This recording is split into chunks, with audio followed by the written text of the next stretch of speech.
ಬೇಕು, ನ್ಯಾಯ ಬೇಕು. ಅತ್ಯಾಚಾರಿಗಳನ್ನು ಗಲ್ಲಿಗೇರಿಸಿ ಗಲ್ಲಿಗೇರಿಸಿ ಗಲ್ಲಿಗೇರಿಸಿ ಗಲ್ಲಿಗೇರಿಸಿ ಅತ್ಯಾಚಾರಿಗಳನ್ನು ಗಲ್ಲಿಗೇರಿಸಿ ಗಲ್ಲಿಗೇರಿಸಿ ಗಲ್ಲಿಗೇರಿಸಿ ಗಲ್ಲಿಗೇರಿಸಿ ಪ್ರೊಫೆಸರ್ ವರ್ಮಾ ಸಮಿತಿಯ ಶಿಫಾರಸನ್ನು ಜಾರಿ ಮಾಡಿ ಜಾರಿ ಮಾಡಿ ಜಾರಿ ಮಾಡಿ ಜಾರಿ ಮಾಡಿ. ಕೋಲ್ಕತ್ತಾದಲ್ಲಿ ಆರ್ಜಿ ಕಾಲೇಜ್ ವೈದ್ಯಕೀಯ ಕಾಲೇಜ್ ಅತ್ಯಾಚಾರ ಮಾಡಿರುವಂತ ಅತ್ಯಾಚಾರಿಗಳನ್ನು ಗಲ್ಲಿಗೇರಿಸಿ ಗಲ್ಲಿಗೇರಿಸಿ ಗಲ್ಲಿಗೇರಿಸಿ ಗಲ್ಲಿಗೇರಿಸಿ ಪ್ರೊಫೆಸರ್ ವರ್ಮಾ ಸಮಿತಿಯ ಶಿಫಾರಸುಗಳನ್ನು ಜಾರಿ ಮಾಡಿ ಜಾರಿ ಮಾಡಿ ಜಾರಿ ಮಾಡಿ ಜಾರಿ ಮಾಡಿ. ಅತ್ಯಾಚಾರಿಗಳನ್ನು ಗಲ್ಲಿಗೇರಿಸಿ ಗಲ್ಲಿಗೇರಿಸಿ ಗಲ್ಲಿಗೇರಿಸಿ ಗಲ್ಲಿಗೇರಿಸಿ ಶಾಲಾ ಕಾಲೇಜುಗಳಲ್ಲಿ ಲೈಂಗಿಕ ಕಿರುಕುಳ ವಿರೋಧಿ ಸಮಿತಿಯನ್ನು ರಚನೆ ಮಾಡಿ ರಚನೆ ಮಾಡಿ.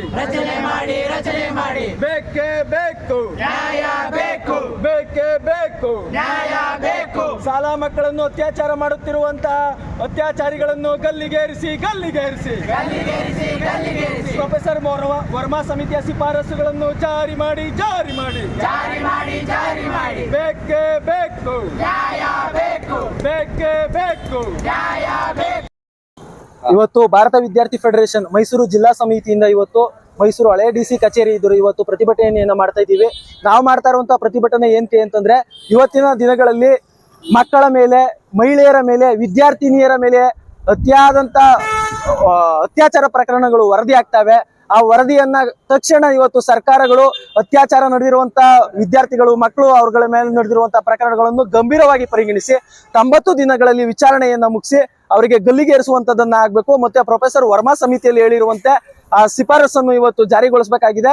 ಮತ್ತು ಮೈಸೂರಲ್ಲಿರುವಂತ ಎಲ್ಲಾ ಸರ್ಕಾರಿ ಕಾಲೇಜ್ ಆಗಿರ್ಬೋದು, ಖಾಸಗಿ ಕಾಲೇಜ್ ಆಗಿರ್ಬೋದು, PU ಕಾಲೇಜ್ ಆಗಿರ್ಬೋದು, ಮತ್ತೆ PG ಕೋರ್ಸ್ ಆಗಿರ್ಬೋದು, ಪ್ರತಿಯೊಂದು ಕಾಲೇಜಲ್ಲೂ ಕೂಡ ಕಾಲೇಜು ಪ್ರಾರಂಭವಾಗುವಂತ ಸಮಯ ಮತ್ತು ಕಾಲೇಜು ಬಿಡುವಂತ ಸಮಯದಲ್ಲಿ ಅಲ್ಲಿ ಪೊಲೀಸರನ್ನ ನೇಮಕ ಮಾಡಬೇಕು. ಮತ್ತು ಎಸ್ಪೆಷಲಿ ಮಹಿಳಾ ಹಾಸ್ಟೆಲ್, ಗರ್ಲ್ಸ್ ಹಾಸ್ಟೆಲ್ಗಳ ಹತ್ರ ಸೂಕ್ತ ಒಂದು ಭದ್ರತೆಯನ್ನು ಒದಗಿಸಬೇಕು, ಹೆಚ್ಚುವರಿ ಗಸ್ತುಗಳನ್ನ ನೇಮಕ ಮಾಡಬೇಕು ಅಂತ ಅಂದ್ಬಿಟ್ಟು ಈ ಮೂಲಕ ಒತ್ತಾಯ ಮಾಡ್ತಿದ್ದೀವಿ.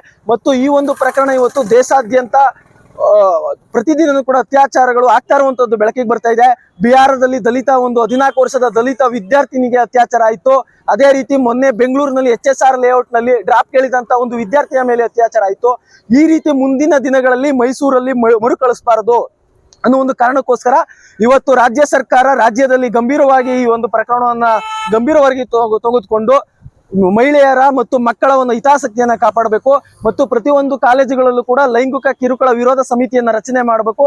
ಆ ಸಮಿತಿಯಲ್ಲಿ ಒಬ್ಬರು ವಕೀಲರು ಇರಬೇಕು ಮತ್ತು ಒಬ್ಬರು ಪೊಲೀಸ್ ಅಧಿಕಾರಿ ಹಾಗೂ ಮಹಿಳಾ ಪ್ರೊಫೆಸರ್ ಇರುವಂತಹ ಒಂದು ಸಮಿತಿಯನ್ನ ರಚನೆ ಮಾಡಬೇಕು ಅಂತ ಇವತ್ತು ಭಾರತ ವಿದ್ಯಾರ್ಥಿ ಫೆಡರೇಷನ್ ಮೈಸೂರು ಜಿಲ್ಲಾ ಸಮಿತಿ ಇವತ್ತು ಒತ್ತಾಯವನ್ನ ಮಾಡ್ತಾ ಇದೆ. ವಿಜಯ್ ಕುಮಾರ್ ಅಂತ ಅಂದ್ಬಿಟ್ಟು ಮೈಸೂರು ಜಿಲ್ಲಾಧ್ಯಕ್ಷರು.